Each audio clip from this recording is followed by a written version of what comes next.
and in this video I actually wanted to cover my top 5 favorite magic books of all time thus far.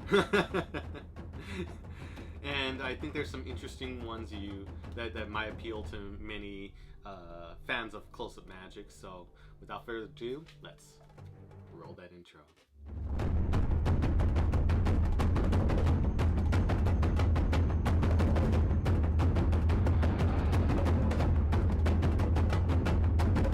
And starting off the list at number 5 is The Magic of Albert Goschmann. And his work, I mean, as much as his misdirection, all his magic was very classic and honed, and he probably did more shows than anyone at the Magic Castle, including Di Vernon, which is crazy to think about. And the magic itself, his entire act is there. And it's wonderful. You get it's all in its entirety. And if you're going to go for the book, you might as well also go for the DVD if you can find it. The Magic of Albert Goschmann. He teaches some of the routines, but you get a lot more detail in the book. And then the DVD is just reference material. And having both together makes for a great experience. So if you really want to do his pepper and salt shaker thing you've heard about, there's a place that's a grand routine. And he's worked at the castle and destroyed minds. I was fooled, I'll admit it, when I saw it. So that is number 5 on this list. Coming in at number 4 is a very, very odd one. It's called Royal Magic's 101 Thumb Tip Tricks, which you can see right here. It is a wonderful, wonderful book on thumb tip magic. Not to put Gary Darwin down in any way, okay? I already know there's people adamant about Gary Darwin's work. Loved his work. I believe I have every single last of his books and DVDs on it, including his now infamous, and this is what really got me inspired into thumb tip magic, was his DVD work, The Encyclopedia of Thumb Tip Magic, which contains a variety, not all, but a variety of different effects. That paired with 101 thumb tip tricks, great. But Royal Magic did something very unique in their space. And what I really liked about this book is it really is 101 thumb tip tricks, and it's very neatly categorized. The basics you need to know, it's very easy to understand. Whereas it was a little bit more difficult with Darwin's 101 thumb tip tricks. I didn't get how it all played together, but it was very clear in written word for the Royal thumb tip tricks. They have it very neatly categorized each of the effects, and it thinks, oh, okay, so in this realm, this is what's here, and then now knowing this is just what's there, it allows me to openly, this at least in my case, openly think of other effects I can do in that realm, or how it can apply to my work or your work, whatever it is, and bringing this uniqueness to the forefront of the effect. So it was just so great. And then there were a couple, I'd honestly say, magician foolers in there towards the end. There were some unique ways you could apply thumb tip, and I would say, I forget which number it was, I'll put it down here, but there was a really, really special thumb tip trick which I think was people underrated it, and I think it's an amazing effect. So that for number 4, and just being able to do thumb tip magic, just the idea, I mean, this is beyond just thinking thumb tip magic. Imagine you just go out and you could just produce things from seemingly nothing. It's just barehanded. You don't even need a code or anything. You could just do it basically barehanded and be able to do productions, vanishes, and everything. That's inspirational, and it gives the cards a well-deserved break and gives you your act variety. And just that book had a huge impact in how I created thumb tip effects.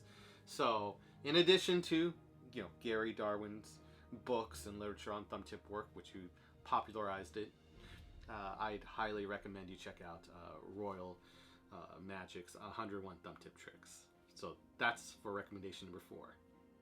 So number 3 on this list is one that's very personal to me, and it's the Modern Coin Magic by J.B. Bobo. And the expanded edition, not the small, tiny Dover edition. Please, for love of Buddha, as they would say, do not get the Dover edition. But with the expanded version, it is a great, great book, and it's just really, really helpful guide in being able to just do coin magic, just be able to do a couple of vanishes, need be, and then you could keep on expanding into it. There's a bunch of old styles, old coin effects And they do have card coin effects. They do have the Matrix in there. They have a bunch of editions. There's some Al Leach stuff, which I loved Al Leach, his work. There's a bit of Vernon. There's a bit of everything. They give professional routines. And it was just great to be able to see this historical written work. And a lot of it, well, basically all of it, is applicable to today's standards. And just having the basics down. I would pair this with the DVD. In the beginning, there were coins by J. Noble Lozada. And then later it would be, if you're really going down that path, it would be New York Coin Seminar and Eric Jones DVDs in the intermediate. But the core central book that really starts it all is Modern Coin Magic by J.B. Bobo. And it was just lovely to see all these routines. And one of my favorites, I'm so partial to it, is at the Al Leach Spellbound. And there was just a little bit, it's towards the back of the book if you find it. It was just a Spellbound set. And he was just giving answers and encouraging the why, or his take on how to go about different routines. And this was, the Spellbound was originally Vernon's, but I just loved how Al Leach approached it. And there's just all these different approaches. The methods are simple. It's easy to read. You can, it's just so understandable. And then I also, not to do a shameless plug or anything, but I was also able to review the entire book in different sets, so you can actually see, like in case you get the book, I have visual representation of my thoughts on the effects. And I do I'll do a lot of performances, coin performances in there, and you get a good idea of what's in the book. But there's just really, really good stuff. And final notes before I jump into the next number. I will say, this is from learning and reading the book and then actually performing basically all the book, that you only need 3 essential palms in coin magic and you can be pretty much golden. That is my opinion, though. The classic palm, finger palm, and then thumb palm. And then everything you can finesse with all the other sleights and everything, not hating on any of them. But those central ones are just so integral to so many pieces, and you could just have those 3 and interchange them. And just have the subtleties, the Ramsey subtlety, and all the other ones, and even the open palm. I wish I had a coin right now to display it, but the open palm display and all displays, and you could be fine. I'm noticing that because a lot of my work, I just use those same 3, and that's all I need in many cases. And you could even check my work to validate most of that. But yeah. Bobo's great book. There's a reason they call it the Bible of coin magic. So why not check it out? So number 2 is a very interesting one. It is The Artful Dodges of Eddie Fields.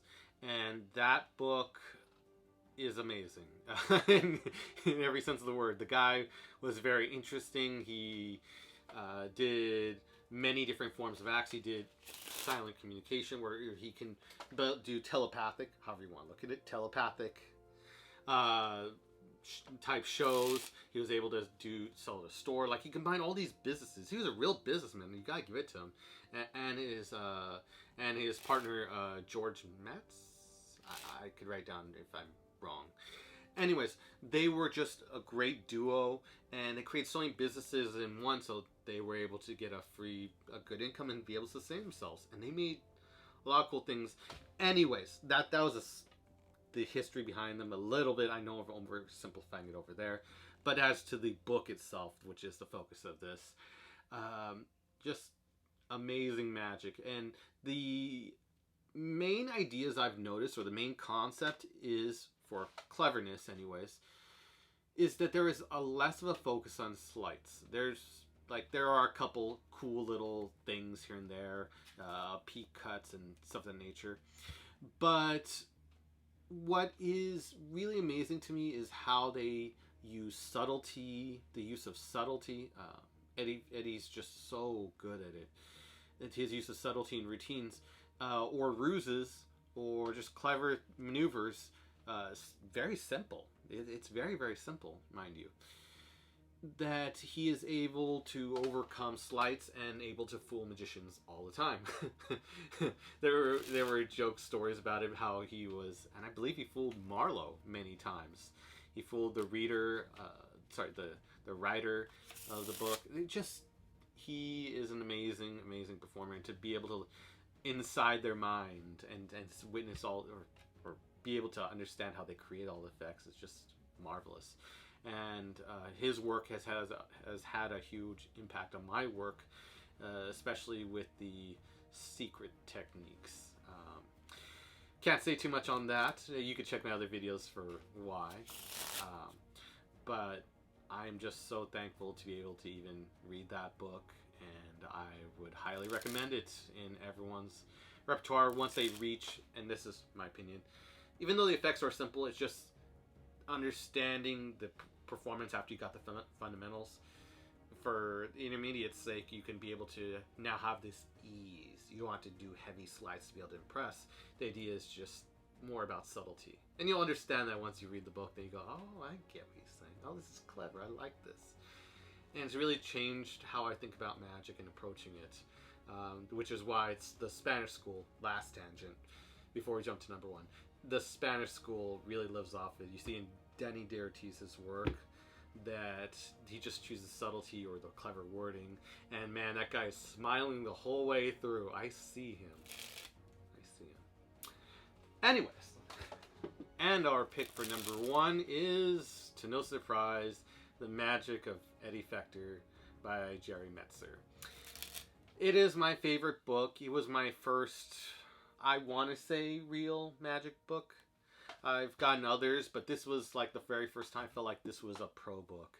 I actually purchased it off of Tony Harding. That was his name. I purchased it originally off of Tony Harding back in the Magic Castle many, many, many years ago. I'm talking like 12, 13 years ago. And I said, hey, I want a really good close-up book that can just really impress and just simple effects. And he said to me, okay, well, I got this book. This is The Magic of Eddie Fector. I got just the one. This'll do it. And it was plastic wrapped. It was front to back. I wish I still had the book to show you guys right now. But it is, you don't see anything inside or outside. You just see The Magic of Eddie Fector by Jerry Metzer. And I'm like, okay. In all black and then just the gold around it. And I'm just left, okay. And I just put my $45, which I paid happily. And you can check the price now on Amazon. I paid my price happily. And I was awakened to many, many loving effects. This guy was a bartender from Buffalo, New York, I believe. And it was just, he would perform night after night at his bar. And then there's a long story. You can just read into it. But the point is, his magic was heavily, heavily practiced.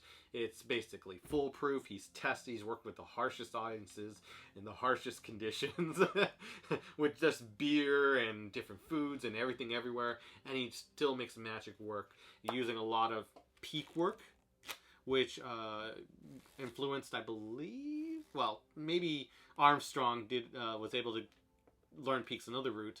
But at least for me, and other peak users, or maybe he knows about Fector's work, it was just so central to my work, and just simplifying it using surefire methods, just reliable techniques, and they're simple and they're powerful, and this is what the audience wants. And he just put on a silver plate and just gave it to you, which is great. And a lot of them are very direct.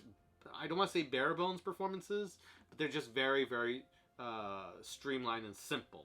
And then you can add a layer on that of your own style, how you can make it unique and everything, which is a lot of what you see in my work. My 4 Spectators routine, which you can check on this channel, was directly inspired by Eddie Fector's 8 selections. And I see other people do their 8 selections. I just like Eddie Fector's more. There were even some versions with gaffs. I'm like, really? A gaff for selecting multiple cards? Anyways, not shaming anyone, but it just seems a little bit odd, at least to me. It was just great, a great effect. and its magic will just move you. There's many stories, many secrets. There's even a magician fooler in there, which I tested, and it had a fellow former magician friend of mine in stitches. They were sleeping up at night because that trick got them. And it's not really a trick in there. It's just a story, and you learn about it. A little secret in there, a little surprise in there. That trick is really amazing, and Sean can vouch for it. But with all that said, these books have had a huge influence on me in my work. Everyone's different. Everyone may have their own choices and stuff of that nature. But my personal opinion, if allowed, or my humble opinion, I would recommend these books highly, and for different skill levels. Bobo's for if you in the beginning you're wanting to learn coin magic. That paired with the J. Noblezada. The Eddie Fector book would be, I would say, loosely intermediate.